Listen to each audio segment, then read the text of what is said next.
What's up, Reject Nation? I'm Greg Alba. And I'm John Humphrey. We're gonna watch the trailer, the official one for Frozen 2. Hopefully it's, not confusing and we get a clearer idea of what we're actually hopping into this time. Let's do it.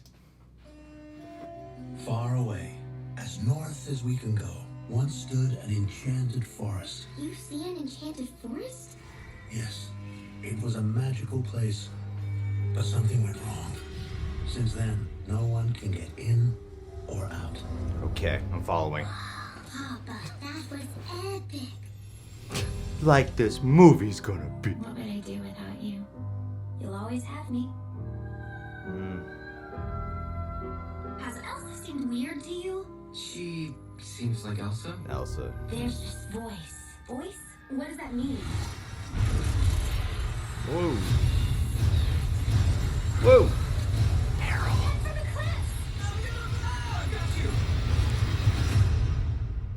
The kingdom is not safe. From Santa Ana Find Wins. who is calling to you. They may have answers. I'm going with you. Anna? No. Excuse me, I climbed the North Mountain, survived a frozen heart, and saved you from my ex-boyfriend, so, I'm coming. Self-aware. Strong character, right? Where are we? How did you get in the forest? The mist parted. Sterling K. Brown. You hear that voice? Yeah. Elsa,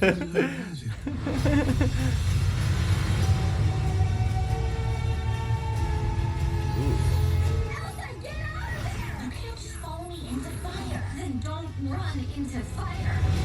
Oh, damn. Themes. Magic is very alluring. Without you, she may lose herself to it.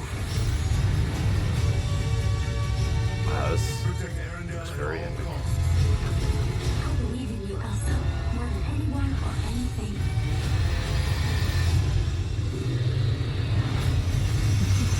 Oh, sweet. That's a really unique design with that horse. No, putting us in mortal danger gonna be a regular thing.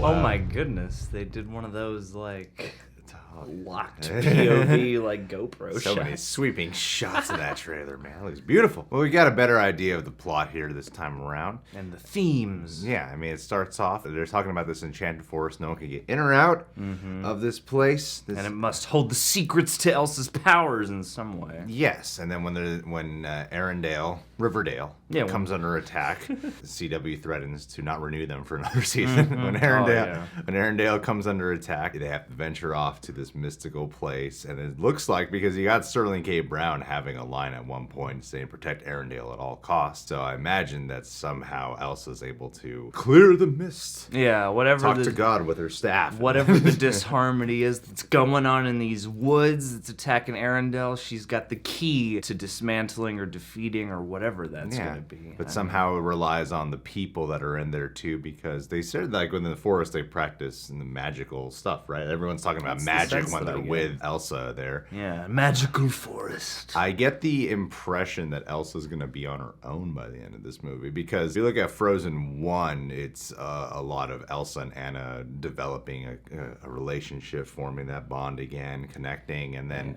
and Opening this the one, sisterly bonds that have been crushed for so long. this when you make a point, you go into this voice. I know, because I'm very tired. Because in the first one, it's about sisters coming together, and in this one, there's so much of, Elsa being pulled to this other, origin story of herself. And it just seems like she has these people that she probably belongs with, and then so much of the trailer is Anna wanting to come in and help. Elsa seems like she's very reluctant to it, so I imagine part of the letting go theme might deal with Anna having to let go of her sister by the end of it. It's funny because the Maleficent 2 trailer had kind of this similar thing. Potentially, yeah. I mean, from this trailer, I'm grabbing a whole lot of different sisterly vibes again that almost seem like they want to be stronger than the first Frozen, because the first Frozen was all about kind of them kindling this relationship. They spend so much of the movie apart, and then finally at the end they come back together and save each other. In this one, you have that theme of you can't just chase me into fire, and then Anna says, well, you can't just go running off into fire. So partly this almost suggests to me that maybe there's going to be some kind of plot line about Elsa learning to maybe not be so reckless in her approach to things. And I don't know. I mean, I don't know if she would ultimately wind off on her own or if there's going to be some kind of independence that's struck between them. I think there's going to be a moment where we think she's going to be on her own once, Elsa's about to leave for the plane. She gets off the plane and runs back to the car. All I ever needed was you, speaking, sister. And then is Sterling K. Brown, is he going to remain a good guy till the end, or are they going to pull another switcheroo on us? Pure love interest. Oh, yeah, that's right. Yeah, for Anna. She's totally gonna have an affair. This is gonna get real dark Disney, Oh yeah, Kristoff's gonna be so heartbroken, and then he's gonna go off on some kind of bender, and then he's gonna become the real villain. Team up with whoever is destroying Arendelle. If you want to come here for accurate predictions, this is the place. This is the place to come to, man. Totally, 100%. Walt Disney, they must have a really good idea up their sleeves because they said they weren't gonna touch Frozen unless they had a dynamite idea. So I'm hoping for them. Well, this feels a lot more sprawling. The word epic has been thrown around so much for what for the marketing has been doing for this movie, and that's the best word I think to describe what's been going on with every image we've been getting. There seems to be a lot more peril. It seems to be a bit of a harrowing journey. It's mysterious still in its plot. It's crazy how you finally get the official trailer where you think you're going to get a clear-cut storyline. It's a lot clearer for sure, but there's still a lot of mystery to be held. How big of a role will Olaf play? Yeah, I mean, oddly enough, he's not really that prominent to this trailer.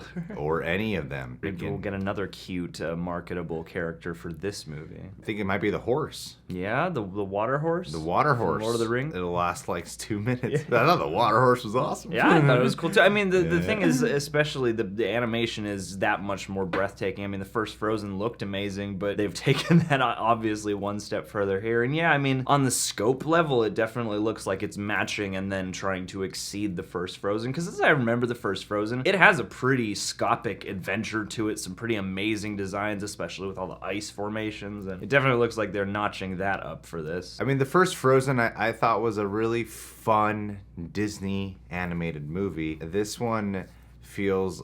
Again, this is another term that could be loosely applied these days, but it's the first one that comes to mind. Feels like it could be more on the storytelling level of perhaps a Pixar movie, because it doesn't seem like it's anywhere near as goofy as the first one. It doesn't, yeah. It definitely looks. I think more that's dramatic. why, unless it's just all with the marketing masks some of that up. This is darker marketing. Because even though they do have Olaf in here, but he's like all the other fun characters were played for comedic effect. None of like the really goofy stuff is being played up at all here. So I feel like there's going to be a lot more moments to take this serious, unless of course I walk into the theater and never mind, it's a laugh a minute. It's a Disney movie. Yeah, they're not good at exactly doing that. pitching this as your traditional Disney musical movie. Yeah, everything does look a little bit like, oh man, there's some peril coming there. Yeah. It looks like some actual threats. Will we have as much whimsical fun, or is this going to be like the grown-up version of Frozen? None of the trailers have made me like laugh.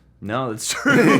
None of them have made me feel light. Everything feels very heavy. Even like my anticipation of the music, I'm like, oh, these are going to be like pretty heavy songs, right? Yeah, they have. And speaking of the music, I wonder if Sterling K. Brown's going to sing a tune. That could be cool. I mean, he's arguably the thing I'm most excited for, partly because he's just got such a distinct voice. You're woke on your woke opinions. That's right. In here. Yeah, just like, when are we going to get some black people in Frozen? Let's get some, Hispanic and some Asian actors in Frozen. That's all I want in this clearly Scandinavian town. And Sterling K. Brown has such a distinct voice that the second you hear, you're like, that's really. You hear one word, and you're like, there he is. He's right there. Which is awesome, which is good. Yeah, that's great, man. Now let's see if this will be the highest grossing animated movie of 2019, or will it be the live action version of Lion King to be the highest grossing movie? Are you part of that hype train for Frozen 2? Make a comment below. What do you think's gonna happen in this movie? Subscribe to The Real Rejects. Click that notification bell so you get notified whenever we got a YouTube video up. You can check us out on Patreon, where we do weekly Q&As, TV show reactions, stream alongs, some shows with reaction highlights included. He does music video coverage weekly. I'd like to end this with a Patron of the Day shout out to a lovely woman named Rosa Para. the Lady Stark of our channel. Yeah, she's on Cherry Picks now. She is on Cherry Picks. John, tell them about it. It's like the female Rotten Tomatoes. Lots of great different female critics voicing their opinions. And you know what, Rosa, you're killing the game with your reviews. She's killing it. Instagram, you got your own site, and you've got a lot of really good insights. So seriously, go check out Rosa's reviews. I actually just watched Booksmart recently because I was inspired by one of your reviews. Rosa, you've been playing an influence on my life for quite some time at this point,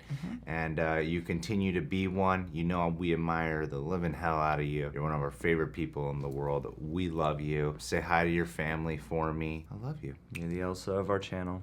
And I'm your Olaf. I'm your Sven. So who's Kristoff in this metaphor? Tyrone Magnus. Tyrone Magnus.